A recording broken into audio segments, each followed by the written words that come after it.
Muy buenos días, muchas gracias por asistir, bienvenidos a esta primera jornada en la mañana del sábado que vamos a tener junto a José Antonio Grande de León, en la que vamos a hablar del bordado.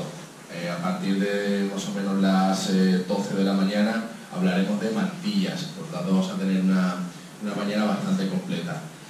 Bueno, hemos transformado este salón de actos de la cooperativa, a la que le volvemos a agradecer la cesión de espacios, para convertirlo en un improvisado taller donde los maestros pues están trabajando arduamente en la tarea de embellecer a la Madre de Dios, ¿no? En el caso de la Hermandad de la Esperanza, de realizar ese sueño llamado Paso de Palio, que en los próximos años pues dará lugar a una salida impresionante de esa iglesia de Santiago y sobre todo pues dándole, habrá que salir un poquito antes para que el sol le dé el palio, ¿vale? Lo anotaremos. Y es cierto que las cosas se van consiguiendo siempre a base de esfuerzo y de trabajo. Bueno, traemos una pequeña historia para aquellos neófitos en la materia de dónde viene pues el arte del bordado, ¿no? Hablamos del bordado sevillano y bueno, hablaríamos también del bordado en muchas partes de España y sobre todo pues en otras partes del mundo, pero bueno, como aquí el maestro es de Sevilla y ahí fue donde hubo gran proyección en el arte, pues nosotros vamos a hacer una pequeña semblanza de lo que fue el origen y de lo que es el presente del arte en Sevilla, ¿no? Sabemos que los orígenes del arte del bordado pues hay que rastrearlos en el periodo medieval y más concretamente en tiempos de la dominación musulmana, donde las piezas bordadas pues gozarán de gran relevancia en la idilio de la época, hasta el punto que cuando la ciudad es conquistada por el rey Fernando III el Santo, ya contaba con una calle dedicada a los bordadores.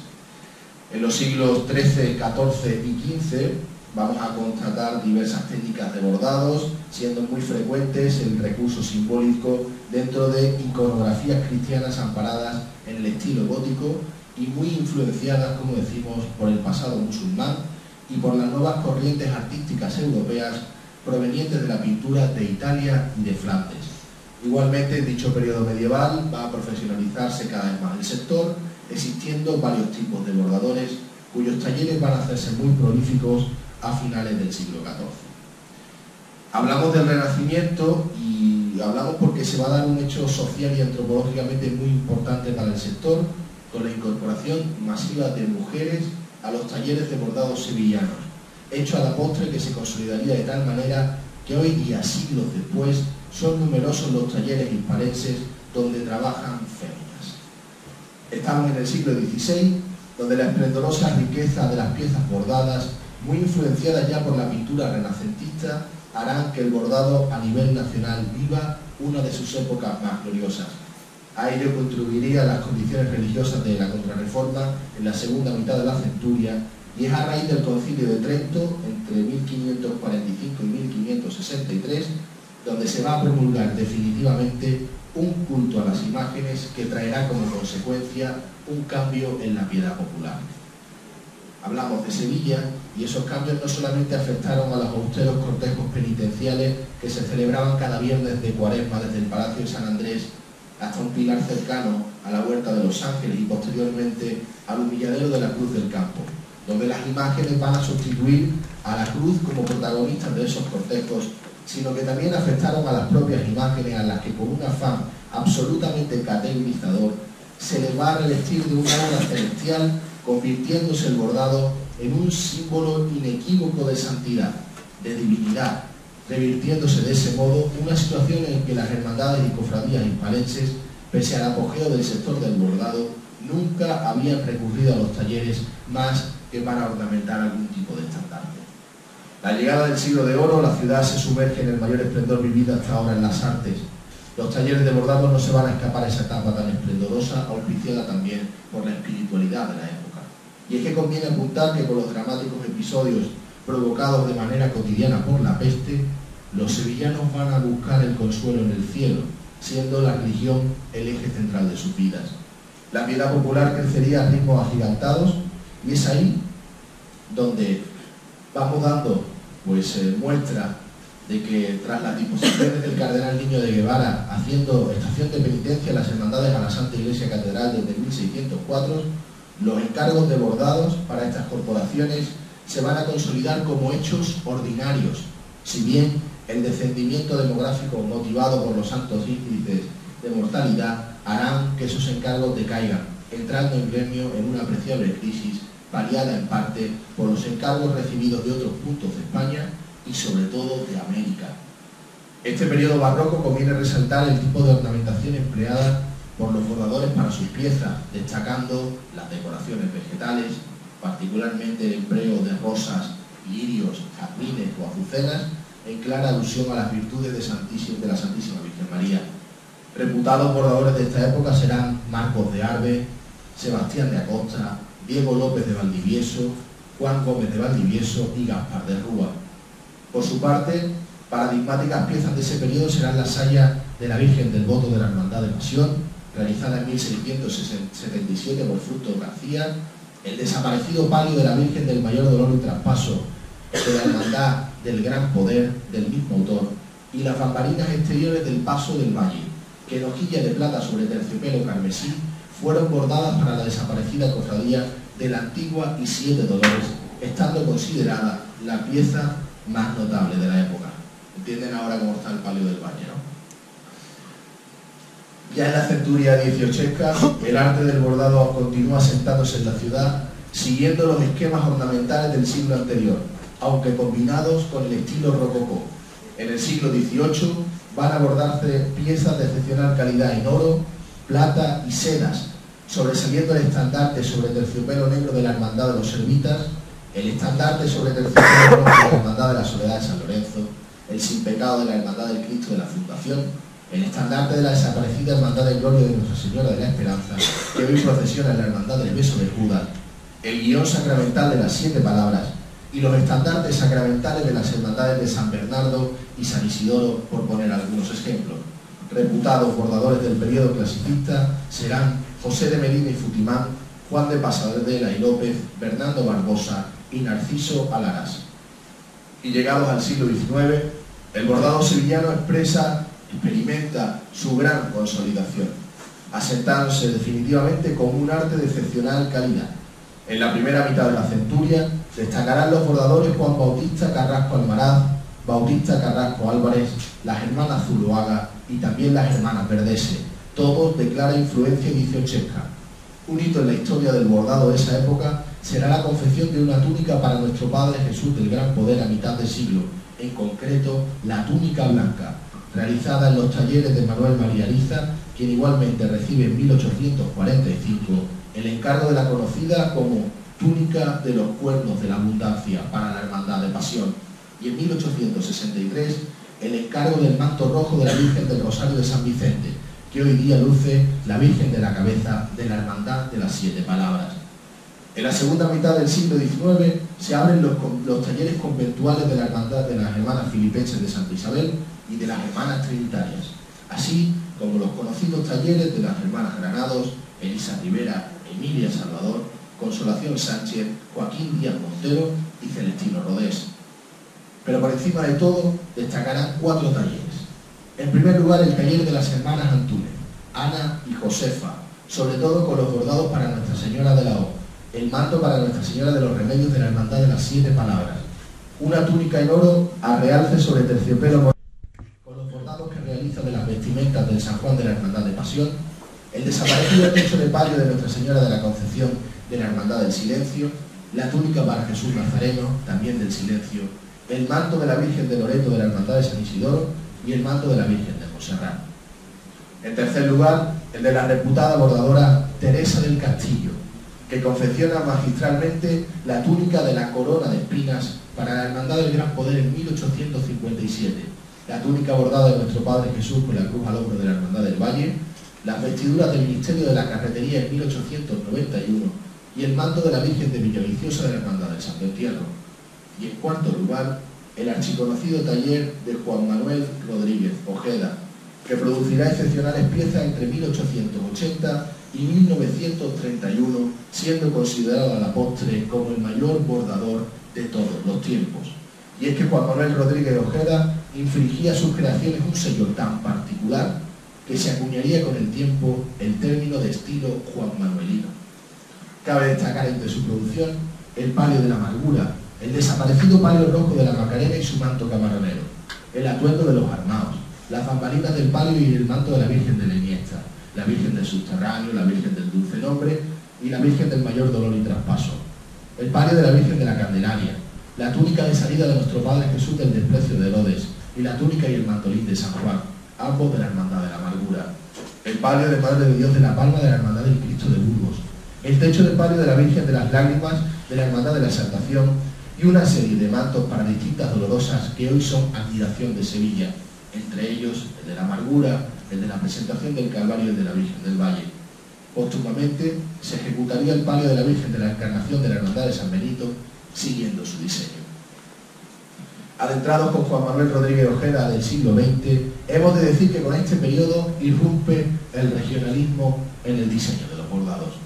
Destacados talleres, el comienzo de la centuria será el de los hijos de Miguel del Olmo, donde trabajaron dos grandes artistas, la diseñadora Herminia Álvarez Rudel y la maestra bordadora Concepción Fernández del Toro, a quien debemos los inmejorables bordados de los palios de la Hermandad del Silencio y el Cachorro.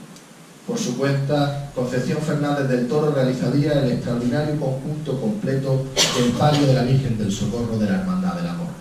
Junto a dicho taller, sobresaldría por la notabilidad de sus trabajos en el barrio de la Alameda el establecimiento de bordados de José y Victoria Caro, uno de los talleres más relevantes de la historia del bordado sevillano.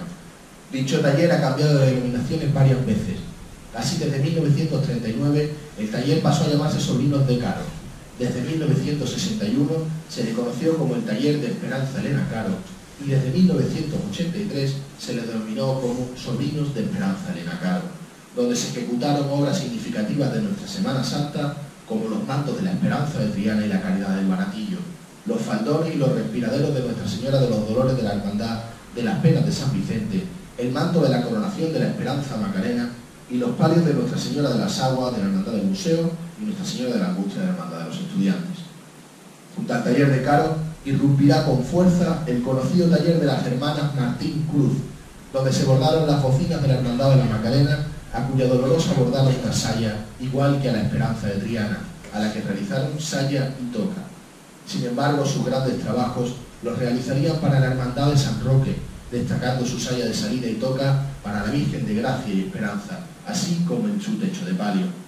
A partir del año 1931 se incorporará a la nómina de establecimientos de bordados hispalenses el taller de Guillermo Carrasquilla, sobrino de Juan Manuel Rodríguez Ojeda, cuya producción sobresale sin pecado de la Hermandad de la Amargura. Junto a ellos, en esa primera mitad del siglo XX, conviene destacar a otros grandes bordadores como son Antonio Mians y Austria, Francisco Farfán, Juan Bautista Jimeno, Carmen Campaní, Leopoldo Padilla y Joaquín Castilla Romero. Desde el último tercio del siglo XX hasta nuestros días, el barroquismo se ha expuesto en las artes del bordado, destacando grandes talleres que son herederos y custodios de un oficio con siglos de historia, en los que conviene significar los de sucesores de Esperanza Elena Caro, Fernández y Enrique, Santa Bárbara, Rosario Bernardino, Francisco Carrera Iglesias, José Ramón Paleteiro, Mariano Martín Santoja y José Antonio Grande de León.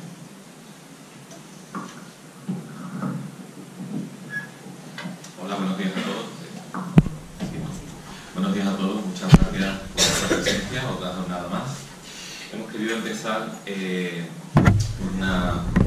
leyendo la historia del bordado en oro. Decimos sevillano porque la cuna del bordado en oro la conocemos hoy en día en Sevilla, comprobar. Luego se ha extendido a muchos sitios, pero siempre siguiendo la escuela sevillana y la forma de hacer que se ha tenido a través de los siglos. Ha habido también bordados conventuales que siguen otra línea, pero el bordado tal y como lo conocemos hoy en día y tal y como lo practicáis vosotros mismos aquí, es como sigue, no cambia absolutamente nada. Lo que quiero decir, sigue la misma línea con la que se bordaba en la antigüedad.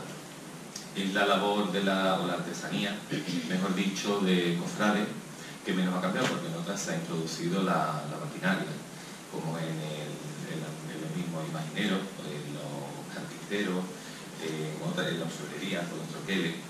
Sin embargo, el bordado en oro no admite máquina ninguna. Lo único que tenemos alguna vez es una máquina de coser para unir los terciopelos, y es lo único, y muchas veces se hace a mano cuando se hace ya en bastidor. Entonces, por eso digo que sigue siendo la más auténtica. Se trabaja exactamente de la misma manera, como siempre se ha hecho y como hemos hablado desde el siglo XVII, XVIII, XIX, como lo hemos aprendido de los grandes maestros. Entonces, bueno, pues quería empezar, como aquí habéis traído cosas, pues quería empezar explicando sobre los mismos, desde que llega un diseño a la hermandad, pues cómo es el proceso completo del bordado en oro, y también para que podáis participar todos y preguntarme cualquier curiosidad que tengáis o cualquier duda. O sea, me podéis interrumpir cuando queráis, me levantéis la mano y yo contesto encantado, ¿vale? Ya por lo que veo os habéis metido en bordados de bastante envergadura. Habéis sido, para ser además de la taller, ya veo que son grandes proyectos, no son bordados para salir del paso, sino que son bordados importantes, y os felicito por ello, por lo que he podido ver y por cómo está trabajado.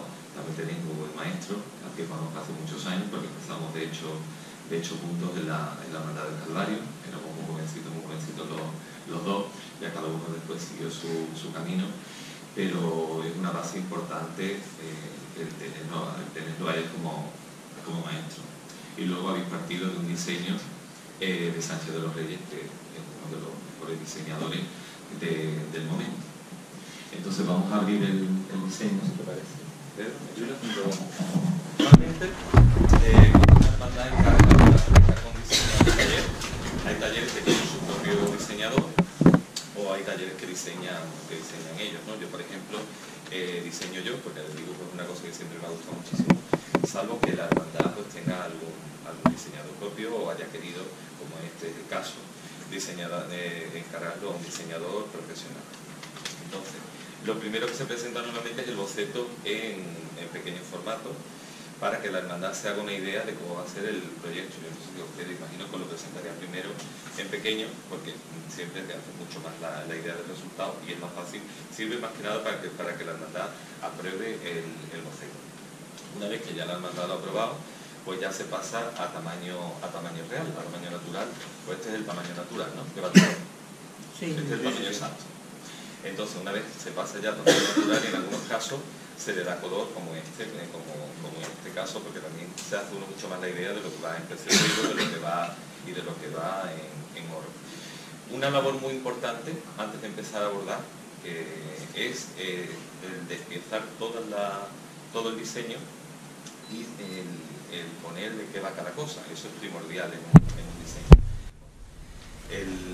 El decidir pues, de qué tipo de puntos se va a poner cada cosa, cómo se va a jugar con la cartulina, con la pilla, con las diferentes técnicas. Yo siempre digo que lo principal es hay que jugar con los mates y los brillos. No es solo, sabéis que una pieza no es solo cuestión de rellenarla de oro, sino que hay que darle una dirección y un sentido a la hora de bordarla. Entonces es muy importante que todo no sea brillo, ni todo lógicamente sea mate, jugar muy bien con esos tipos de oro, y luego jugar con las técnicas, sobre todo con la hojilla, con la cartulina y la muestra armada, que son las técnicas más ricas del bordado.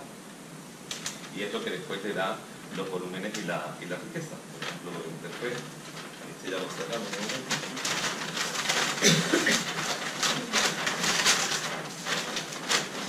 Ya lo vemos después en un bordado terminado, cómo se mezclan los mates y los brillos a la hora de tejer las piezas, que es muy importante.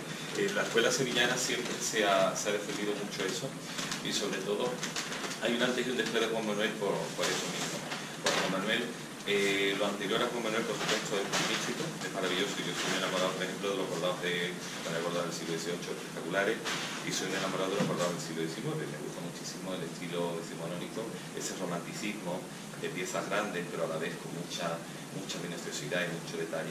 Pero Juan Manuel crea un estilo, nosotros en Sevilla decimos un estilo más sevillano, se le llama estilo juanmanuelino. Él rompe con la Semana Santa que habíamos conocido hasta entonces, y rompe radical, ¿no? Él le da gracia a la Semana Santa, le da gracia a los diseños. Él tuvo un coetáneo además, que es el taller de Olmo, que fue un magnífico bordador. Si vamos allá, incluso no se puede decir que es mejor, pero sí es verdad que los bordados que dejó Olmo son maravillosos. Lo que pasa es que a la hora de realizarlo, Olmo era un taller mucho más caro que Juan Manuel Rodríguez Ojeda, porque todo era... A Olmo no se le veía el tejido, no se veía la tela, era todo bordado, parecía hasta una orfebrería en muchos casos, como puede ser por ejemplo la túnica del silencio de Sevilla, que es una verdadera obra de arte, por la que nos dejó la banda del silencio o del cachorro, en los que el tejido prácticamente es que no se ve, todos son hojillas, cartulinas y es todo un tamaño tan reducido y tan minucioso que es prácticamente una pieza de orfebrería. Y entonces Juan Manuel crea otra forma de bordar, siguiendo la misma línea, las mismas técnicas, pero abre más el dibujo. Digamos que desde entonces se le empieza a dar también sentido e importancia a los espacios lisos, que también la tienen mucha importancia los espacios lisos, porque bordar no es solo rellenar de oro, como he dicho antes, ni hacer una manta de oro, que todo se vea brillante, sino la parte lisa también tiene que verse. Y yo pienso que en otras artes también es importante. La orfebrería hoy en día también se está pecando de repujar en exceso, y los buenos orfebres también mezclaban muchas partes lisas. Os lo comparo con lo que no tienen, pero sí tienen en el fondo algo que ver. Entonces en el bordado es muy importante también que tú cuando te alejes veas el diseño. Por eso digo que lo primero es partir de un buen diseño y desarrollar bien ese diseño. Una vez que hemos partido del diseño, despiezamos todas las piezas y se calcan con muñequilla de carbón. Sigue haciendo yo imagino que aquí también lo hacéis igual, ¿no? Con muñequilla de carbón, que es una muñequilla liada en un calcetín con carbón machacado, y entonces se pica el papel vegetal, se calca la pieza y se pica, se lo va haciendo orificios, hasta que ya una vez que se estarce encima, pues deja todo lo que es el contorno de la pieza. Esto es fieltro natural, fieltro amarillo, que es en el que se va a bordar la pieza, va a ser la base en la que vamos a bordar, y después se le mete distintas capas de relleno. Relleno que no habéis traído, ¿no? Muletón no habéis traído. Sabéis lo que es el muletón, que es muletón natural, y es lo que utilizamos de relleno. Se meten distintas capas según el volumen que queramos conseguir. Siempre estamos hablando de que esto se va a bordar en bastidores pequeños, como lo que estamos viendo ahí, porque es más fácil darle la dirección y el sentido a la pieza si tú mismo la tienes dirigida hacia ti. No puedes bordarla directamente. Había muchos talleres antiguos que también bordaban directamente, sobre todo los bordados del 18, que eran bordados muy planitos, o bordados incluso de convento. Hay bordados conventuales que son bordados directos, y bordados por aquí, por la parte del levante, que también he tenido la suerte de restaurar, y en muchos casos son directos, son bordados conventuales hechos directos totalmente en el tejido. Hoy en día seguimos, como digo, los bordados de la antigüedad, y entonces casi todo se hace aparte, y luego lo que se hace directamente en el terciopelo o en el soporte son lo que son las ramas que unen todo el dibujo, y sobre todo las cartulinas, algunas hojillas, y los canetes, los caracoles. Eso es lo que se hace directamente en el terciopelo o en el soporte de tejido. Entonces, una vez que ya tenemos la pieza en fieltro y se ha rellenado con diferentes capas de muletón, se recorta y pasamos al batén. Aunque es más trabajoso y también es más lento de hacer, por ejemplo, una pieza, pero el resultado es mucho más bonito, sobre todo a la hora de hacer cartulina, y se monta menos, es mucho más fino el resultado, ¿no?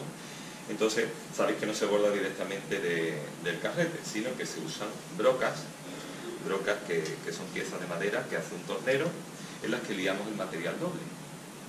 Y ya con el material es con lo que vamos bordando encima de la pieza, porque el oro no entra y sale como por ejemplo el bordado en seda, sino que el oro se queda en la superficie, y lo que fija la puntada es el hilo de torsal, hilo amarillo de torsal encerado con cera virgen, porque al darle cera virgen el hilo se vuelve más elástico y a la vez se rompe también menos, corre más la aguja y se rompe menos.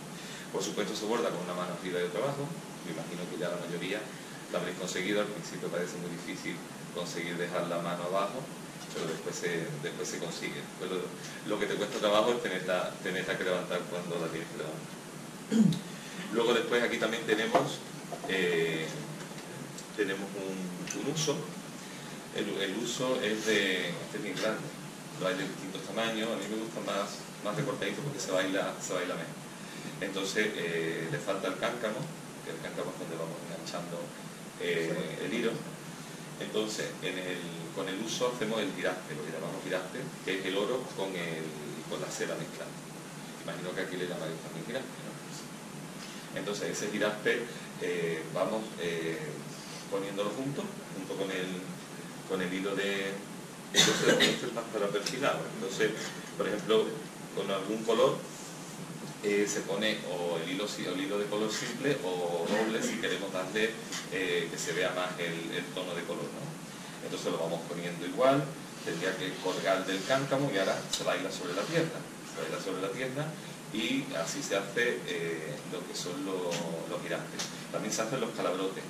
Calabrotes como un cordoncillo, pero hecho con dos materiales, que también se usaba mucho para hacer caracoles, por ejemplo, dorsal y listado o entorchado, mezclado, y se hacían lo que son los caracoles, aunque hoy casi todo se trabaja de mate brillo, porque el cordoncillo de mate brillo le da mucho más. Después aquí tenemos las lentejuelas, que sabéis que es lo que después forma la vena que lleva encima, porque como hemos dicho, tenemos que imaginarnos que al tejer una pieza es como si hiciéramos una pieza. Imaginamos, por ejemplo, una pieza de un árbol, una hoja de un árbol. Entonces esa hoja tiene unos nervios o unas venas, y entonces es lo que vamos a representar después al bordarla en oro. Le vamos a dar una dirección y un sentido partiendo de esas venas centrales que nos van a dar esa dirección, ¿no?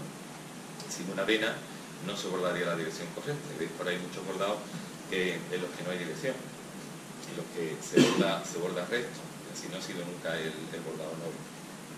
Y luego se adorna con lentejuelas de oro, con una vena de lentejuela trenzada encima de lo que es la vena. Hay más tipos, pero normalmente los tipos que utilizamos son 3 tipos de lentejuelas, que son lentejuelas del 8, lentejuelas del 6 y lentejuelas del 4. Las hay del 10 también, que son más pequeñitas, y ya a partir del 4 yo no las suelo usar tan grandes porque no me gustan las lentejuelas tan grandes. Pero normalmente del 10, el 6, el 8 y el 4. Y se empieza siempre desde la parte de arriba de la vena hasta el final. Vamos trenzando el canutillo es que no tenemos canutillo inglés. No es el canutillo inglés es para perfilar, pero es parecido al canutillo inglés, pero es como un muellecito de oro que se va cortando a la misma medida, y es lo que nos va a unir lentejuela con lentejuela, trenzándolo por encima de lo que son las lentejuelas. Es más suave que el inglés. El inglés es más rígido porque se usa para perfilar.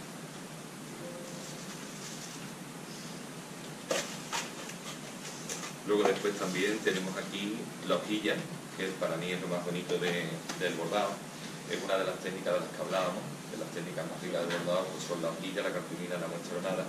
Y la hojilla es una lámina de oro que se monta sobre una preparación de malla americana. Es un hilo de algodón, que siempre llamamos, en Sevilla se le llama por tradición malla americana, y en ese hilo de algodón se va montando, bien encerado, se van montando distintas capas de hilo, distintas pasadas de hilo de malla americana.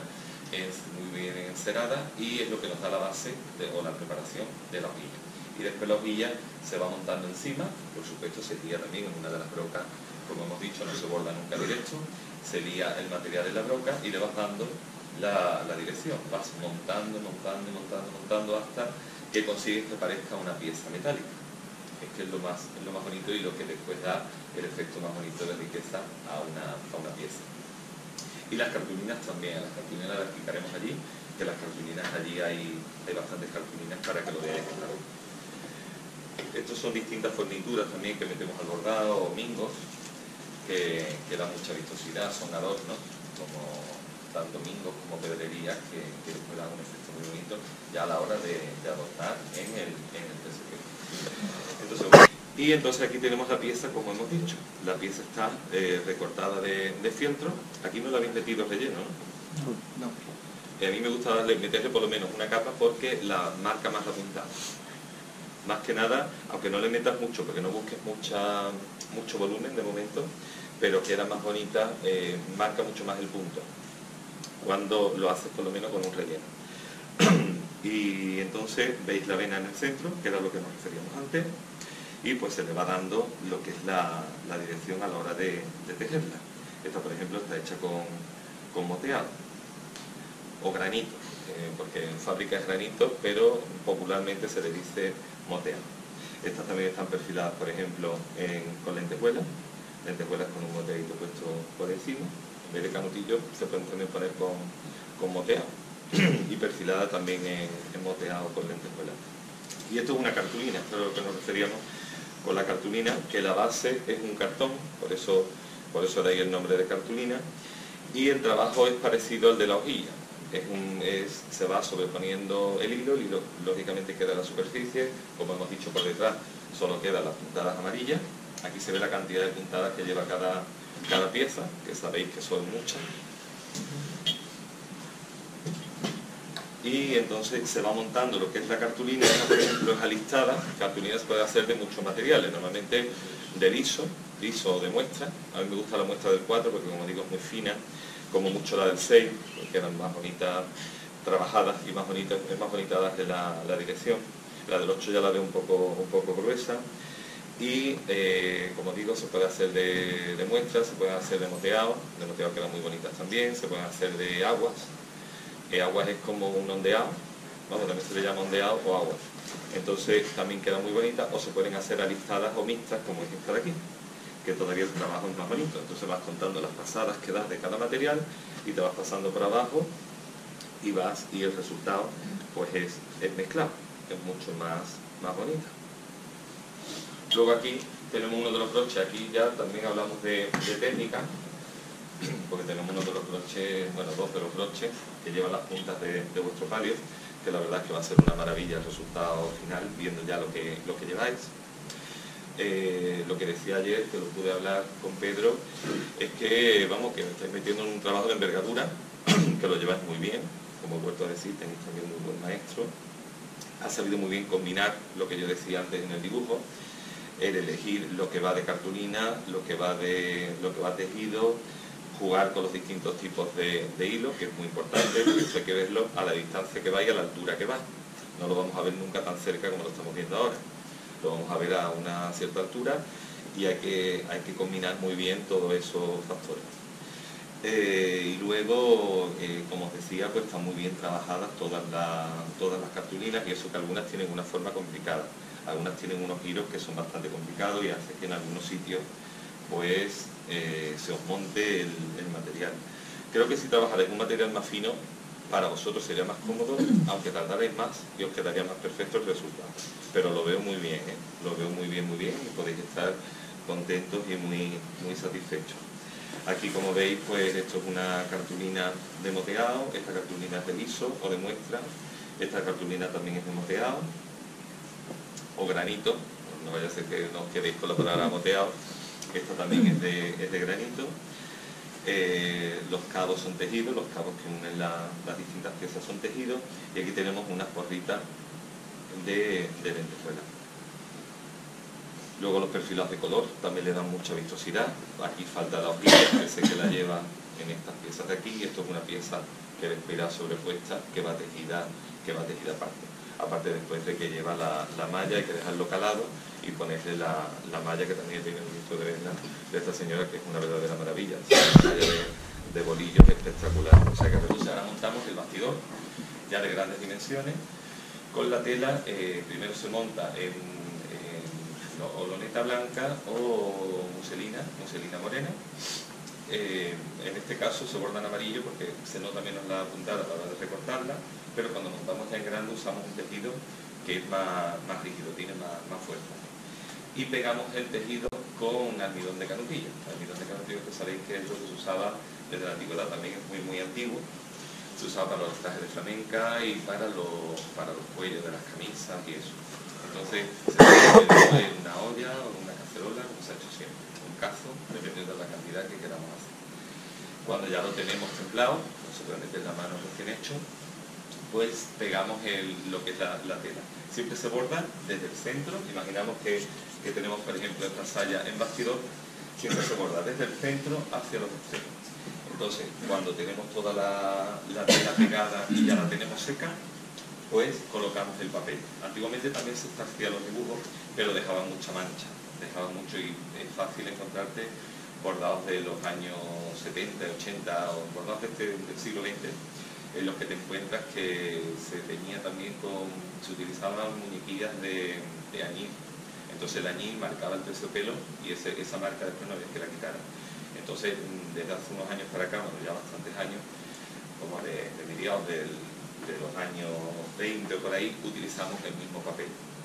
¿Por qué el papel? Porque es mucho más limpio. El papel se puntea, se sujeta encima de lo que es el terciopelo o el tisú, el soporte que vayamos a utilizar para bordar la prenda, y sobre ese papel, cuando ya está punteado, vamos haciendo las partes que se hacen directas, como son los caracoles, por ejemplo, todos estos caracoles que van hechos directos, y se va montando todo lo que son las ramas, y antes de tejerlas se va quitando el papel completo para que no quede ningún tipo de papel abajo de la pieza. Se tejen lo que son las ramas y luego se colocan las piezas que ya están previamente bordadas en bastidores pequeños. También a la hora de montarlas normalmente se le da más volumen, dependiendo de las piezas que quieras que llamen más la atención. Hablamos de piezas principales, piezas más secundarias. Normalmente a las piezas principales le damos más volumen y se utilizan materiales brillantes, y las piezas más secundarias se utilizan materiales más mates, porque son normalmente piezas que van detrás, que no son de las principales del bordado, y llevan menos volumen.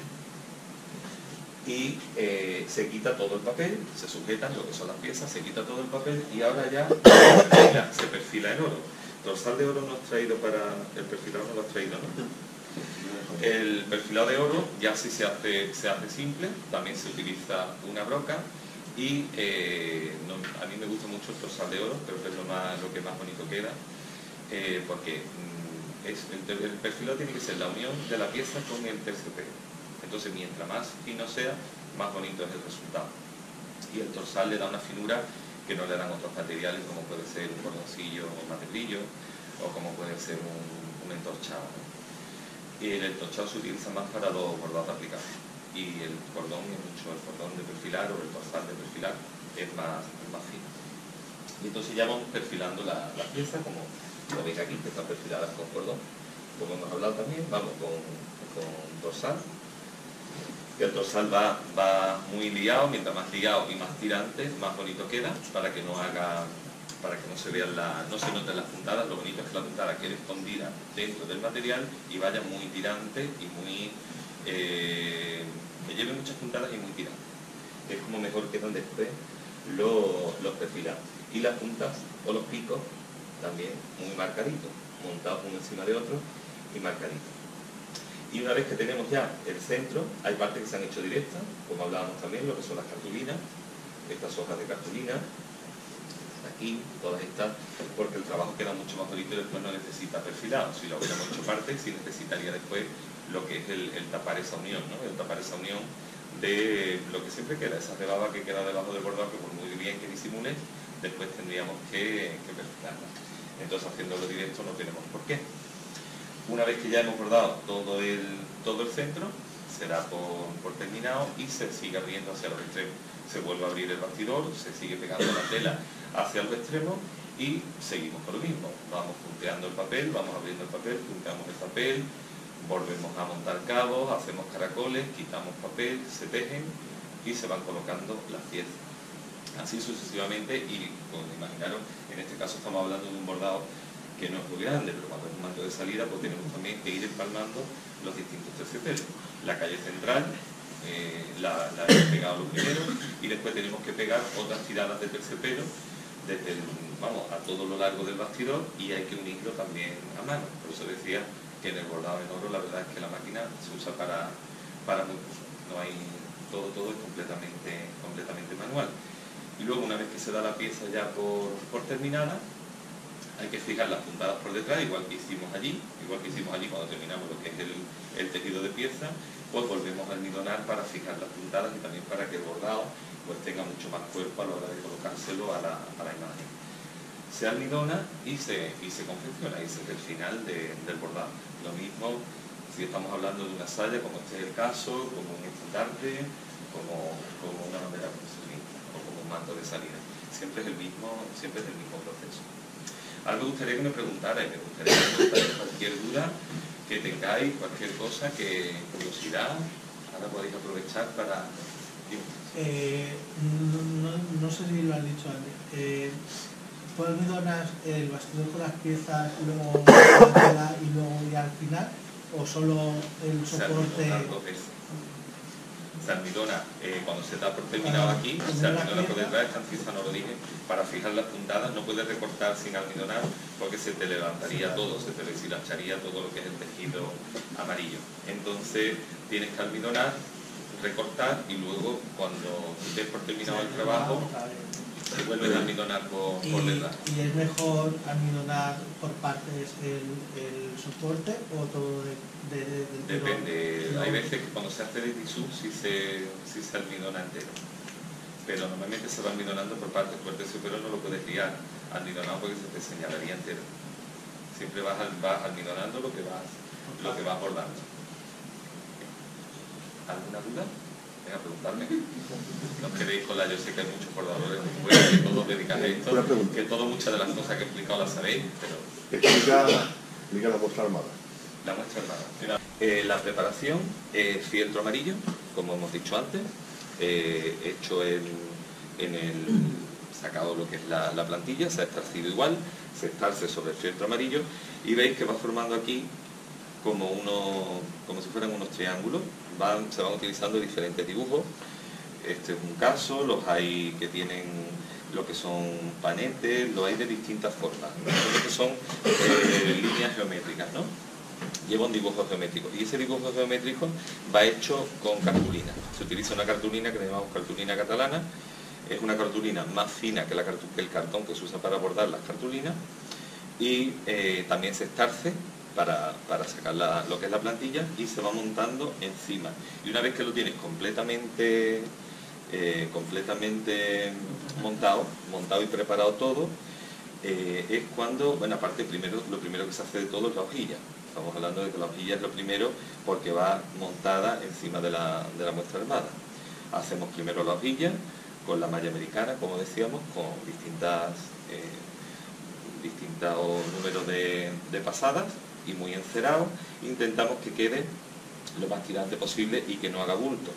En este caso todavía se ven bultitos, pero vamos, es que es una maravilla para haberlo hecho también en una escuela de taller. Quiero deciros que está muy muy bien, vamos. Porque pero os debéis acostumbrar, porque ya lo hablábamos, a hacerlo bien, hacerlo como se hace. O sea, no utilizar cables ni utilizar otras cosas que a lo mejor os facilitarían el trabajo, pero luego el resultado después a la larga es muchísimo peor. Es que entonces lo suyo es el hilo de algodón, como hemos dicho, al que nosotros le llamamos malla americana, y con ese os irá bien, ya cada vez la iréis haciendo mejor. La iréis montando más con el efecto de que cuando paséis el dedo parezca una pieza metálica. Mientras más suave se note, es señal de que mejor hecha está. Y luego volvemos a la malla americana, a la muestra armada. Montamos todo lo que son las cartulinas y ahora empezamos a tejer con la muestra. Empezamos a tejer con la muestra dando continuamente vueltas. Saltamos lo que es la cartulina. Bueno, claro, tienes que saltar la cartulina. Hay veces que también entre cartulina y cartulina se hace cepillo. Tú vas marcando, aquí por ejemplo, es que el dibujo está entero lleno de cartulinas, pero hay veces que la cartulina solo es una parte, puede ser así, o pueden ser como medias lunas, o pueden ser panetes. Entonces en el centro haces pequeños cepillos y te saltas la cartulina, y eso es la muestra armada. Tiene mucho trabajo. Tiene mucho trabajo. Es de los trabajos más, y sobre todo una de esta medida. Se hace también en otras piezas más pequeñas, creo que ya no lleva más, pero es de las cosas que más trabajo tiene. Y aquí también tenéis muchísima riqueza de bordado, como os digo, metéis en bordados de envergadura, hacéis cosas que son complicadas hasta para un taller profesional. Entonces podéis estar muy orgullosos y muy contentos del resultado que tenéis, ¿no? Yo creo que es cuestión, yo lo voy a hablar claro, pero es cuestión más de refinaros a lo mejor en materiales y poco a poco, cada vez la mano de obra también irá siendo más fina, porque por ejemplo, las lentejuelas, mientras más chicas las lentejuelas, más finos el trabajo, más bonito queda. Aquí tenéis que utilizar las lentejuelas muy grandes, entonces si lo hubierais hecho con lentejuelas del 8, el trabajo es mucho más fino, es mucho más bonito. Cunde menos, se tarda más, pero esto es un trabajo para toda la vida, que pasarán las generaciones y generaciones y seguirá estando la bandera al uso. Entonces es mucho más bonito, es mucho más bonito. Las cartulinas las domináis muy bien, que tampoco es normal que una escuela taller trabaje también las cartulinas, la vuestra hermana incluso, lo habéis tocado todo, lo habéis tocado todo y en muy poco tiempo. Eso es así. Es el maestro. Y también lo veo que también es el maestro que trabajado las tenemos. cositas de hojilla muy bien, que está muy bien trabajada. Acercaros si quieres, también lo vemos, ya preguntáis si queréis el mismo estandarte. La corona está muy bien trabajada, hasta los millones de la corona están muy bonitos hechos, todas las palmas de cartulina, de hojilla preciosa. Sí. Aquí ya la hojilla, esta es posterior a esa. Sí. El último que se nota. Parece que no, pero ustedes mismos lo notaréis, pero que también se nota desde fuera. Y aquí el material también lo hacéis con lentejuelas más pequeñitas. Bueno, algunos escamados si seguís utilizando las del 4 y quedarían más bonitas las del 8. Yo recomiendo las del 8, la paloma también está muy bonita y es difícil, una paloma muy difícil.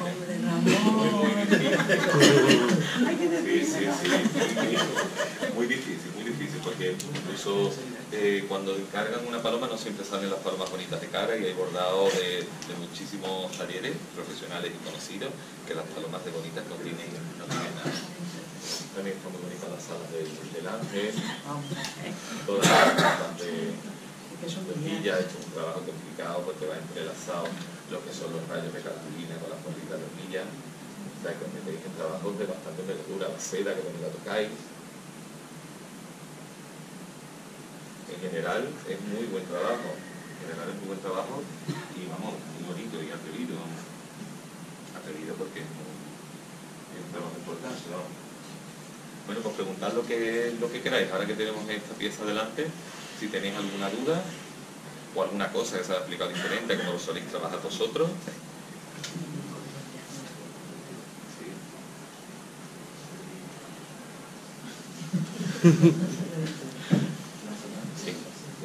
Buenos días. Yo quería saber tu opinión sobre cómo te consideras tú que un bordado, ¿qué consideras tú como que se demuestra más la pericia a la hora de interpretar un diseño? Cuando ejecuta un diseño de un tipo, por ejemplo, la saya esa, o de esos diseños en los que hay arquitecturas con paredillas y tal, que quizá a primera vista parezca como más suntuoso, pero ¿dónde crees tú que solamente está más la pericia del bordador? ¿En diseños más tradicionales o en esos más arquitectónicos?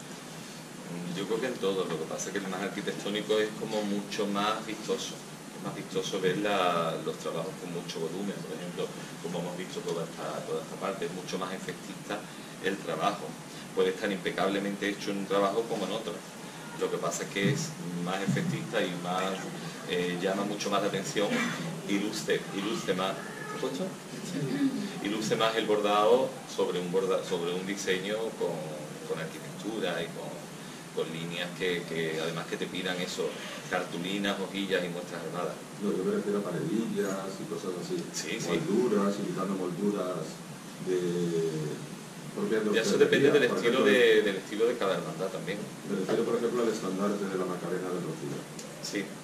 Que parece todo un retablo. Sí, parece un retablo completamente. Muy aparatoso, sí. Pero las manos del bordador ahí demuestran su pericia. Hombre, ahí demuestran su pericia. Es una de las obras cumbres, es una de las obras cumbres de Cantabria. Tiene muy buenas obras, pero una de las obras cumbres es Sin Pecado del Rocío de la Macarena. Hay muchísimas hermandades a las que no le parece, y tuvo mucha crítica sobre todo al principio, porque no le parecía un Sin Pecado decían que era como una cosa demasiado suntuosa, demasiado exagerada, pero sí es verdad que es para verlo de cerca y desde luego la pericia del bordador se nota, claro, sino todo eso, porque hay partes que son de madera de balsa, el relleno para que no pese, y entonces pues la verdad es que es muy lucido bordar una obra así, ¿no? Que no es a lo mejor con lo que yo me quedara, no es a lo mejor lo que yo eligiera, ¿no? Pero la verdad sí se demuestra la pericia del bordador, aunque yo creo que la pericia del bordador se demuestra también en una saya sencilla o en otro tipo de bordado. La cuestión es que la terminación sea buena. No sé si he contestado su pregunta. Es también cuestión de gusto, ahí jugamos mucho con el tema del gusto. Vale. Bueno, aquí tenemos, esto es un manto que hicimos para la patrona de la Virgen de Valme, la Praga, está bordado en oro y plata mezclado. Tiene también líneas geométricas que recuerdan a los bordados decimonónicos. Y es muy curioso porque le quisimos a petición también de la hermandad introducir la mezcla de oro y plata, que no es muy normal. Lo que son las líneas geométricas van bordadas en plata, todas las piezas tejidas van bordadas en oro, y luego las flores, pasa a lo mejor desde aquí no lo apreciáis tanto, las flores van hechas en oro y en plata mezclada. Las flores llevan, las hojillas son tejidas en oro, y luego lo que llevan encima, el adorno que llevan encima es o bien de hojilla o de cartulina en plata. Las espigas también están muy trabajadas, cada espiga, además están bordadas enteras en oro, y abajo lleva dos escudos. Ahora me escucho mejor, ahora se escucha mejor, ¿no? Ahora es cuando he subido, antes me parecía que no me servía para nada. Entonces en un lado lleva el escudo de la hermandad y en el otro lleva el escudo del coro, que fue el donante de la obra. La toca también se la hice yo, que la toca está bordada en tul. Sabéis que las tocas normalmente se bordan en un soporte que deje que sea transparente, translúcido, transparente, ¿no? En el caso de las tocas la mayoría son de mallas, pero en el 19 se bordaban mucho en tul. Entonces yo hago mucho las tocas de tul, porque me parecen un trabajo muy fino, muy delicado y muy lucido, sobre todo para vírgenes de gloria, como este es el caso. Se le dice también dos tocas. Esta que ha pasado, que es en oro, y otra que viene en plata. Estos son unos faldones, unos respiraderos, mejor dicho, de la hermandad de nuestro Padre Jesús Nazareno de Alcalá de Guadaira, de las hermandades más fuertes también de Alcalá de Guadaira, de la provincia de Sevilla. Y pasa si queda la siguiente, se va a ver mejor pero que está, ¿no? He hecho un combinado de... Bueno, entonces no.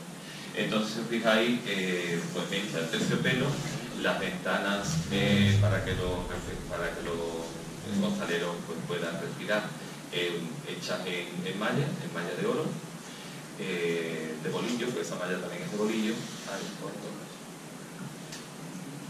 Es un diseño de Duvé de Luque, por ejemplo. En este caso no es un diseño mío, normalmente diseño yo, pero en este caso es un diseño de Duvé de Luque, que también fue el autor del diseño del paso. Siempre cuando te viene un diseño de alguien, también me gusta dejarlo claro, y esa bordado, siempre hay que tocar algunas cosas para poder abordar.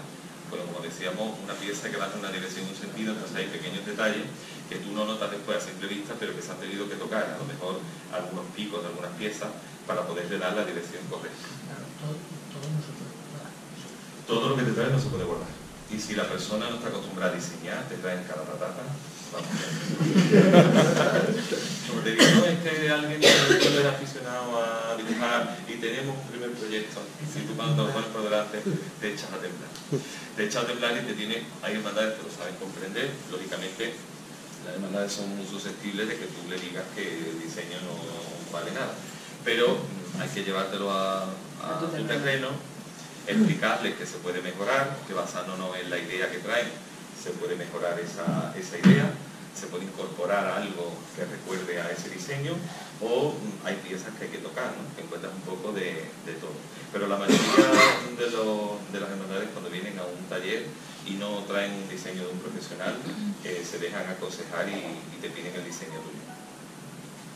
Entonces en ese caso destaca, por otra vez que lo iba a comentar ahora, en los centros lleva una escena, eso no es una pintura, es una escena de cera, eso se ha matizado en cera completamente. Es una pintura también de Antonio Duvé de Luque, un escultor muy conocido, que imagino que por esta zona también conoceréis de más. Y entonces pues está exactamente bordada con los mismos colores que los originales pintados de él. Es un trabajo digno de ver y un trabajo que se usa No se usa mucho, pero le da una riqueza especial al bordado cuando se introduce el matizado en cera, sobre todo en escenas, ¿no? Este es el palo de la Virgen de los Dolores de Misericordia, que decía yo ayer que significó un antes y un después en mi carrera profesional. El interior es de las hermanas Antunes, es una obra que perteneció a la Hermandad de la Cafetería, que mezcla los bordados decimonónicos, que mezcla las líneas geométricas con los bordados de Carlos en el interior, y tuve la suerte de pasar los nuevos terciopelo y de hacer las nuevas bambalinas por fuera, a juego con el interior. Las bambalinas son de Carlos, como se bordaba en el 19, pero a la vez con mucho detalle y mucha minuciosidad. Porque también se han hecho muchas cosas estilo 19, estilo decimonónico, de restaurar muchas, pues también es un trabajo apasionante de la restauración, que también si queréis hablar un poco del tema, que es lo mismo, pero tocando piezas de las que aprendes muchísimo. Entonces cuando la tienes delante te das cuenta de que aparte de esas piezas de gran formato, hay muchísimo detalle y mucha minuciosidad de bordado que en otros casos no se pone. Entonces yo estudié mucho a las hermanas Antunes para hacer este palio, y creo que el conjunto pues se consiguió. Este es el manto de salida, el palio es del 2007, el manto de salida es del 2012, que completa el palio completo, ya termina el conjunto. El palio también es de línea decimonónica, asimétrico en el centro y se va volviendo simétrico hacia los extremos. ¿Qué mantenimiento, qué cuidados tiene la pieza? Hombre, lo mejor y que se está cuidando y se está ya valorando mucho más en las hermandades son los salones de vitrina, los salones de exposición. Yo creo que es donde mejor se conserva una obra, siempre que tenga una buena, que esté bien aislada la vitrina primero, bien tapizada, bien aislada es el principal, que esté bien tapizada y bien iluminada también, porque hay luces que sí pueden afectar a lo que es el bordado. Pero metido en una vitrina es como menos sufre una pieza. Los mantos de salida, normalmente colgados por todo lo que es la boca, colgados completamente rectos, termina dañando al manto. Entonces es preferible que tenga unos grados de caída, de inclinación. Limpieza mientras menos se le toque mejor. ¿Tú dices de cera o de bordado? De cera mismo. Hombre, de cera sí es importante que no deje, sobre todo, aunque últimamente se están utilizando las tapas en los candelabros, se están utilizando las tapas primero empezaron tapas de aluminio y ahora se utilizan tapas de cristal, y esas tapas protegen mucho de que caiga cera a los mantos. Lo que pasa es que es verdad que siguen cayendo, y entonces es mejor prácticamente quitarla todos los años. No esperar a que esa mancha se vaya, porque va a terminar por estropear el pelo y por chafar el pelo del terciopelo, y entonces ya no hay forma de quitarla, ¿no? Por esperar a que sea una quemadura. ¿Cómo quitarla de vida de oro? Normalmente lo mejor es quitarla con calor, dando calor, con un secador y una cucharilla, es como mejor se quita la cera. ¿Y en el terciopelo? Igual, es la mejor manera, y no intentar utilizar ningún producto químico, nada, porque entonces podemos utilizar el terciopelo como el bordado.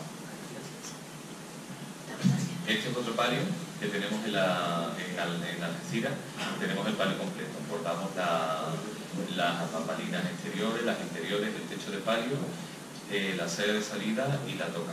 El estandarte, lo hemos bordado ya toda la cofradía. Este otro, veis que son muchísimos, se puede notar la línea de uno, pero son diseños completamente diferentes todos. Esto es una de las sayas que tengo en Málaga Capital, que es una saya muy rica, una saya que mezcla sobre todo toda la riqueza que se le puede meter a un bordado, con mucha hojilla, cartulina, y nuestra armada eso se acerca mejor porque van a ver mejor el trabajo de cada pieza. Ahí se ven muchísimo los volúmenes de todas esas muestras armadas que decimos. El de marfil, que es una cabecita de marfil auténtica, y las alas matizadas en oro y en seda. Aquí, por ejemplo, si puedo contestar a su pregunta, lógicamente en una obra de esta categoría, pues la pericia del bordador se aprecia a lo mejor más que en otro, es lógico, ¿no? Porque el bordado es más vistoso, mezcla muchas más técnicas a lo mejor que otra obra que meta menos técnicas como menos puestas armadas. Esta otra saya completamente diferente en estilo, esta es estilo decimonónica y es compañera al palio que habéis visto de la Virgen de los Dolores y Misericordia. Aquí lo veis, así es todo el palio, aquí lo veis, así como está bordado el palio entero. son piezas grandes, de gran formato, con todo tipo de puntos. Cepillo, ladrillo, puntita, puntita doble, puntita triple, ladrillo, ladrillo doble también, ladrillo mezclado con dos materiales, porque eso se usaba también mucho en la antigüedad, la mezcla de dos materiales en la misma pieza tejida. Piezas al aire, por ejemplo, son como esas piezas que veis abiertas abajo, que quedan montadas por encima, pueden hasta meter la mano debajo. Y la de abajo del todo. Y destaca sobre todo de las cartulinas y de las boquillas y de las cartulinas de las boquillas que tiene. Súbelo, Álvaro. ¿Y de abajo? Esa de abajo, la última esa hoja. que se ve abajo de esa flor. ¿No la ves? Esa. El arranque. Tiene el arranque asimétrico porque es asimétrica de un lado. Y entonces justo esa pieza es la que va al aire. Y en el palio la llevan todos los paños de bambalina, llevan piezas al aire también y en el manto también.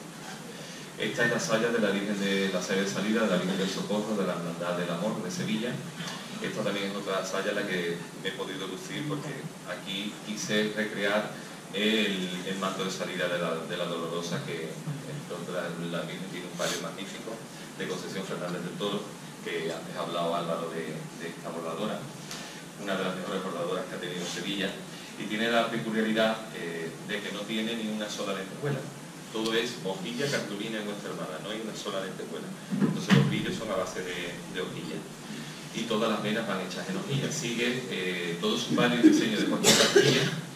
Y yo para hacer el diseño pues me basé completamente en el manto de salida. Si conocéis el manto, pues sigue la línea completa del manto de salida y la forma de bordar en que está bordado el conjunto completo para que todo parezca salido de la misma mano.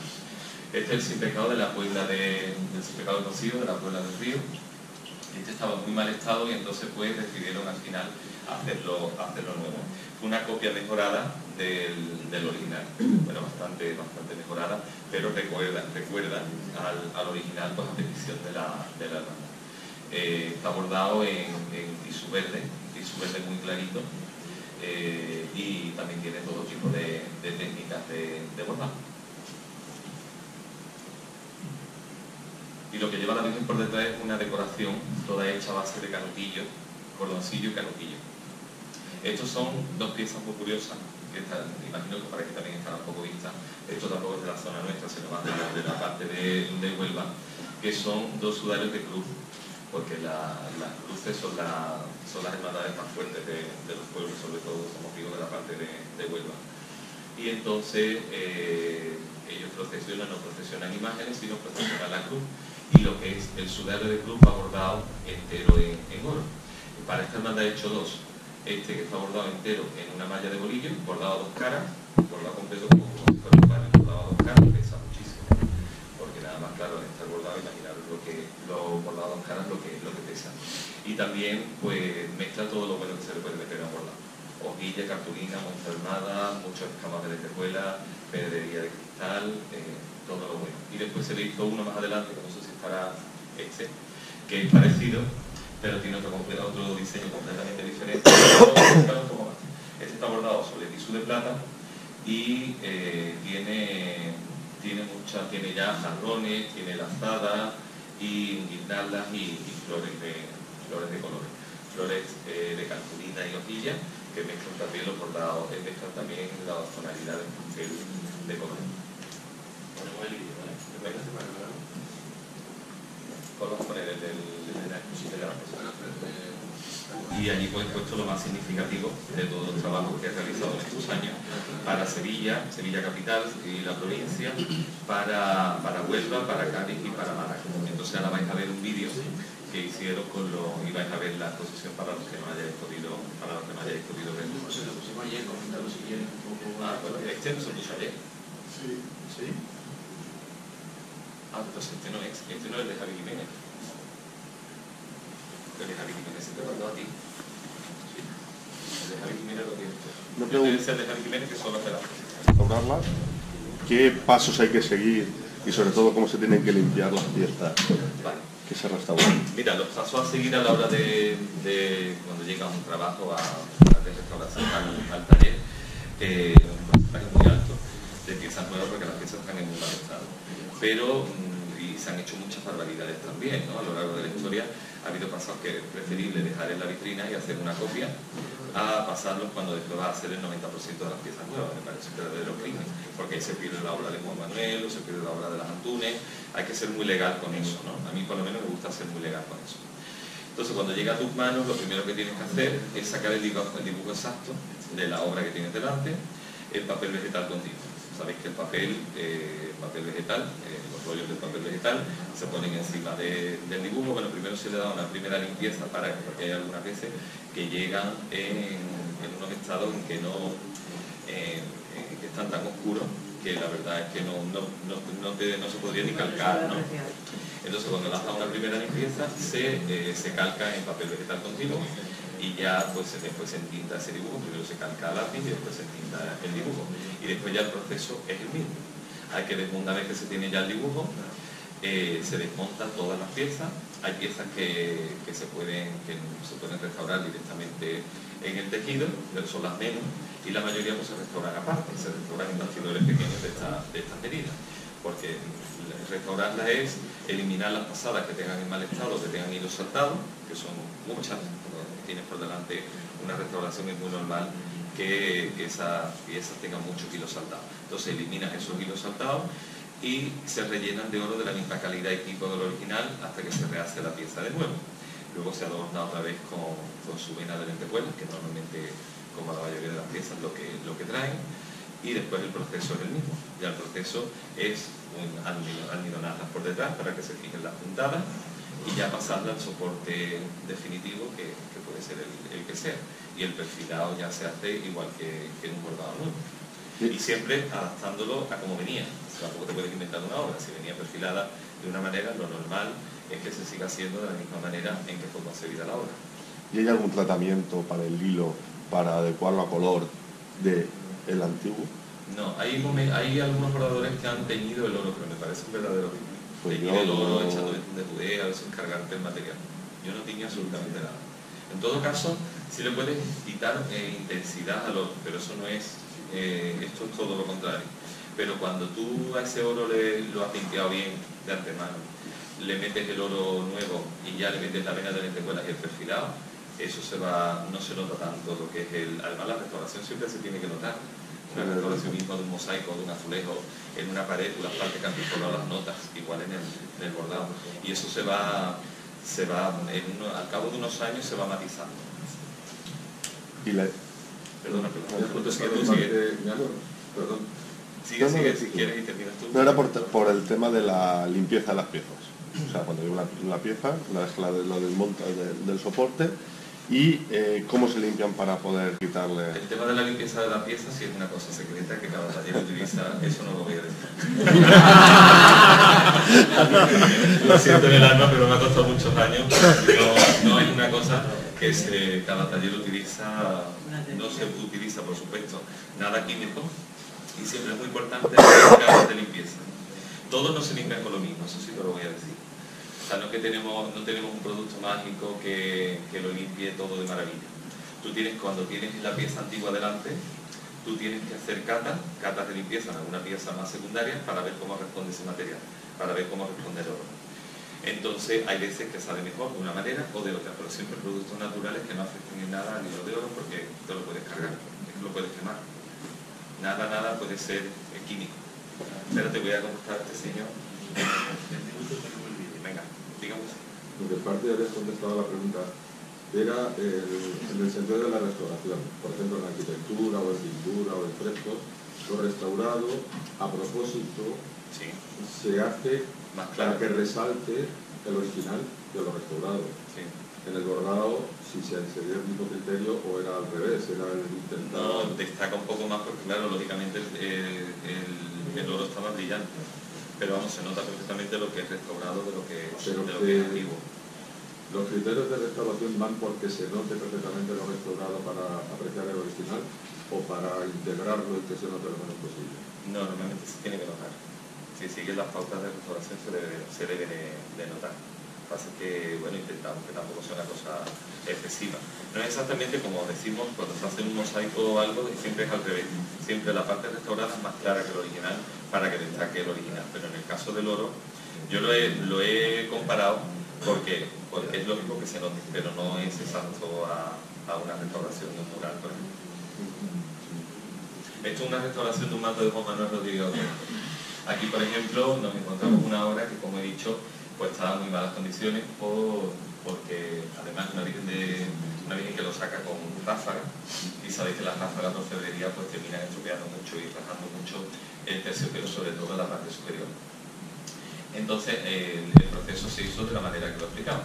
Se desmontó piezas, bueno, primero se sacó el dibujo exacto de medio manto, ya sacó el medio manto, el otro manto de la otra parte que es exactamente igual, y una vez sacado el dibujo, pues se restauró pieza por pieza, porque aquí se hubo que tocar la mayoría de las piezas porque tenía muchísimos hilos saltados, y se hicieron, bueno, se aprovecharon todas las ramas, todos los cabos, metiendo las pasadas también que faltaban, y se montaron las piezas y se perfiló y se terminó sobre el problema del terciopelo.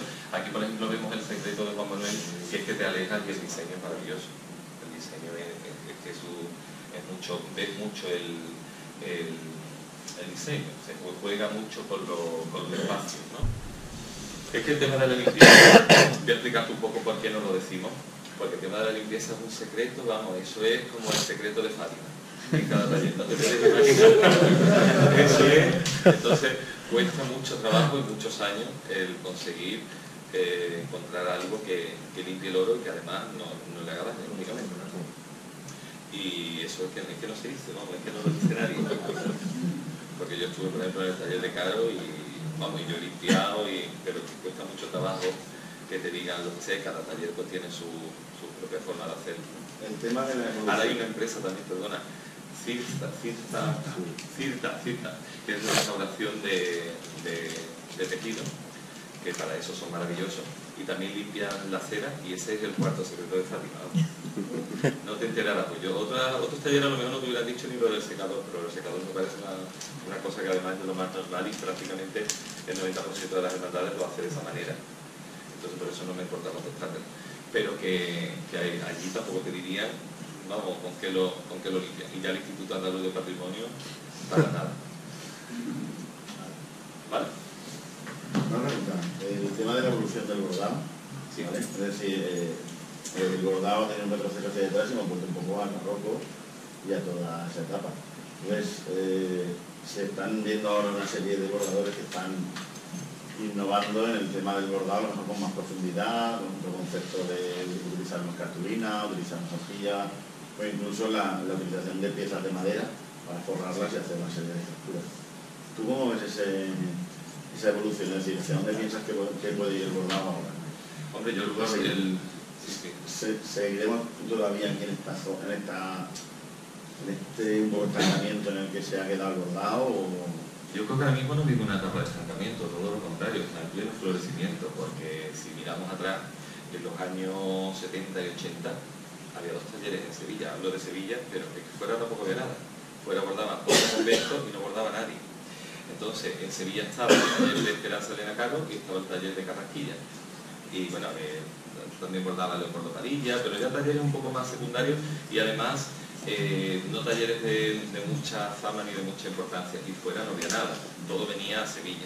Entonces yo creo que en eso sí estamos viviendo una buena etapa, porque prácticamente hay talleres en todos lados, aparte de la cantidad de talleres que hay en Sevilla, luego te vas fuera y en Córdoba, en Cádiz, en Málaga, vamos, en Murcia, por toda la zona, por toda Andalucía, por todo Levante hay talleres, y te vas a la parte de Madrid, cada uno sigue una escuela, hay bordadores mejores y bordadores peores, eso es como todo. Sí es verdad que veo bordados que, sobre todo en la parte, no es la parte oriental, más que la parte occidental nuestra, en que sí se mete mucho la arquitectura. Yo no soy muy amante de la arquitectura tampoco, como hemos contestado antes, a este señor que me lo preguntó por el significado de la Macarena. Yo no es con lo que me quedo. A mí me gusta mucho más el bordado, por ejemplo, tanto decimonónico como el bordado de Juan Manuel, y me gusta que el bordado respire. Y aunque se haga un bordado muy rico, como por ejemplo la Salle del Socorro o los bordados que hacemos para Málaga, pero me gusta mucho que jugar eso con los mates y con los brillos, creo que es muy importante, no se puede hacer una manta de oro. Yo por ejemplo trabajo mucho para Málaga, y Málaga precisamente me encarga eso, bordados al estilo sevillano. Por lo menos a la hermandad que yo le bordo no le gustan los bordados de allí, no es que no le gustan, hay buenos talleres también en Málaga, pero lo ven como muy exagerado el bordado malagueño, diciendo, por supuesto, que son grandes talleres, ¿no? Pero en concreto esta hermandad prefiere el bordado sevillano y cuando se carga alguna prenda quiere que se haga al estilo nuestro.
Demasiado. Para los que no pudieran ver la exposición por el 25 aniversario, al final les faltaba marcha y todas las fotos mías. Habréis podido ver las obras completas y también los detalles, ¿no? Que insistí mucho en que metiera la cámara bien en todos los detalles, porque todos los bordados no aceptan unos primeros planos tan tremendos como los que habéis visto, porque hay flores que habéis visto, vamos, más cerca que si la ves a simple vista, ¿no? Entonces por eso habéis visto que utilizo hilos muy finos para intentar eso, que la terminación sea muy perfecta y que no se monte nada. ¿Alguna duda después del vídeo antes de pasar a la plantilla? De la saya de los jazmines. Sí. ¿Los jazmines de qué son? Los jazmines son de porcelana rusa. Lo han hecho expresamente para la saya, porque es una saya que hice para Málaga, que la biznaga y la flor típica de Málaga, y entonces por eso quise meterle jazmines. No hay ninguna allí que fuera así, y es una de las sayas que más gusta de la vida. Sí. Cuando tienen que recortar las piezas, Sí. ¿eso qué es pericia o hay algún método? No, la ciencia y pericia. Y una tijera que corte muy bien y afilar mucho las tijeras, porque una tijera afilada no dura nada. Y con las cartulinas más todavía. Las cartulinas estas amarillas te dejan tijeras a cada momento. Pues cuesta darle la forma. Pero es pericia y mucha paciencia, claro. Otro secreto no hay. La dirección en las piezas, en todas, es que cuando amplías un bordado, a lo mejor del bordado, se nota que en la mayoría de direcciones no hay, es decir, las piezas rectas hacia arriba. Ahí no lo has visto ninguna. No, por eso. En todas dirección, solo en las grandes, las pequeñas también. Todas en la dirección, todas. ¿Alguna duda más o pasamos a la plantilla?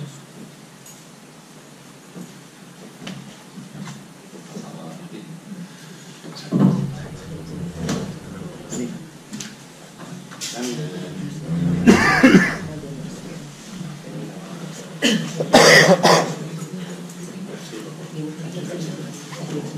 Bueno, vamos a... Descansamos 5 minutos.